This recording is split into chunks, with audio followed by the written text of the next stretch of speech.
আমি এখন যে কোনো জায়গায় গেলে সাপ দেখলি ও সাপ এই দাও আমার দাও, তো খুব বাস্তব লাইফে আমি খুব ইউজড হয়ে গেছি। চক্র করতে গিয়ে এখন আমার কাছে মনে হয় রক্ত আমার কোনো বিষয়ই না। হয়তো সামনে কোরবানিতে আমি নিজেই হয়তো পশু কোরবানি দিতে পারবো। থাকে না আমাদের মধ্যে একটা করে ফিয়ার থাকে, প্রত্যেকের মধ্যে একটা করে ভয় থাকে। তো সেই ভয়কে আস্তে আস্তে ভিকি ভাইয়ের মাধ্যমে আমি এক এক করে জয় করতে শিখে গেছি। হ্যাঁ বলছি,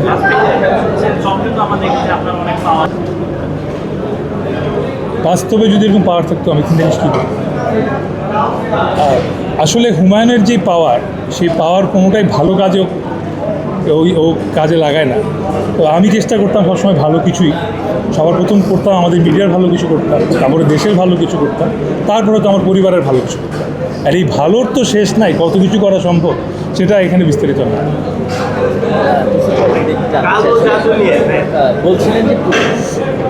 আমি অ্যাকচুয়ালি কাউকে জানাইনি বাসায়, পুতুলটা বাসায় আছে, আমি জানতাম সবাই এটাকে অন্যভাবে দেখবে। আর তারপরও আমার ওয়াইফ সে খুব কিউরিয়াসিটি নিয়ে ও একটা বক্সের মধ্যে থাকে, একটা কফিন টাইপের বক্স, তো সে বুঝে নেয় ওটা কী আসলে।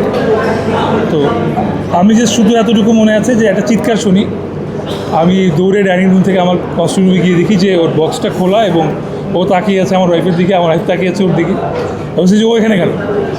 বললাম যে ওকে আসলে আমাদের প্রেস কনফারেন্সে নিয়ে যেতে হবে, তো ওকে রাখতে সবাই ভয় পাচ্ছিল। সেই দায়িত্বটা আসলে আমি নিয়েছি যে আমি ওকে নিয়ে যাবো। তোমার ভয় লাগতেছে না?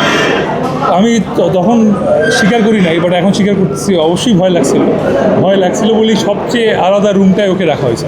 শুধু কাজ করতে গিয়ে ভয় লাগেনি, এই পুতুলটা গত 3-4 দিন আমার বাসায় ছিল এবং ও যে রুমে ছিল সেই রুমে আমার অনেক বেশি চলাফেরা করা হয়, কতটা আমার কস্টিউম রুম। গত 3 দিনে আমি আমার কস্টিউম রুমে যাইনি, বিকজ ওর প্রতি একটা আলাদা ভয় আমাদের ইউনিটের সবার আছে। বিকজ কেন, সেটার জন্য চক্র 2 দেখবেন এবং হিচককের পারফরমেন্স দেখবেন শুধু। নায়াসিনামাইড ও স্যালিসাইলিক সমৃদ্ধ লিলি ফেস ওয়াশ যা ফেসের ডেড স্কিন সেল দূর করে দেয় দ্বিগুণ ফাস্টার ব্রাইটেনিং।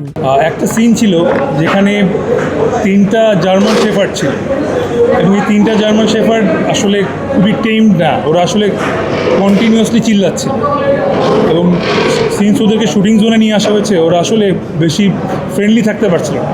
তো সিনটাই ছিল যে আমি 3জনকে গিয়ে আমার হাতের মাধ্যমে আমি হাতে ইশারা দিব এবং ওরা 3জন ঠান্ডা হয়ে যাবে।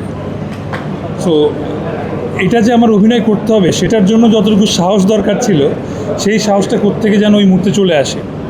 এবং অদ্ভুত জিনিস হচ্ছে কি, আমি যাওয়ার পর ক্যামেরার সামনে ওই কুকুরগুলো আমাকে বা হুমায়ুনকে দেখে ওরা শান্ত হয়ে যায় খুব ঠান্ডাভাবে, যেটা আসলে খুব ক্রিপি, খুবই কোইন্সিডেন্টাল যে বাস্তবে হুমায়ুন চলে আসলো কি না। বিকজ যে কুকুরগুলোকে সারাদিনে কেউ ঠান্ডা করতে পারেনি, হুমায়ুন ঢুকার সাথে সাথে ওরা একদম পুরা চুপ হয়ে শুধু আমি কী করছিলাম আমার দিকে তাকিয়েছে। চক্র 2 হুমায়ুন অথবা ম্যামুন চরিত্রটা আমার জন্য আমার লাইফে চিল নাও সবচেয়ে কঠিন চরিত্র এবং এই চরিত্রের প্রিপারেশন নিতে গিয়ে আমার অনেক দ্বিধাদ্বন্দ্বে পড়তে হয়েছে।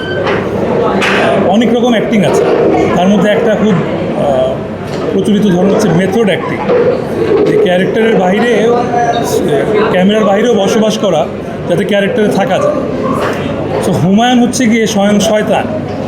সো ওকে নিয়ে আমি মেথড অ্যাক্টিং কী করবো আসলে আমি বুঝতে পারছিলাম না। আমি শয়তান হিসাবে এখন আমার বাসায় থাকা শুরু করব না কী করব। সো অনেক রকম দ্বিধাদ্বন্দ্বে পড়ে যাই। তারপর আসলে নিজে একটা ফর্মুলা বের করি। জিলানি ভাই বলছিলেন যে উনি আমাকে খেয়াল করেছেন একটা ক্যারেক্টার লাইনের ডায়েরি মেনটেন করি।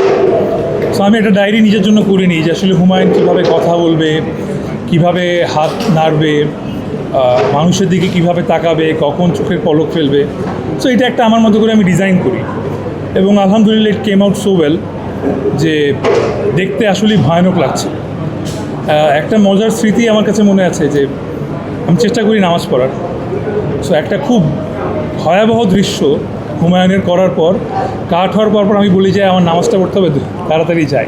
তো সেটা সবাই যখন হেসে ফেলেছিল যে স্বয়ং শয়তান যাচ্ছে নামাজ পড়তে। So but all the thanks to Almighty Allah, because উনি আমাকে এই চরিত্রটা করতে হেল্প করেছেন এবং সক্ষম হয়েছি আমি।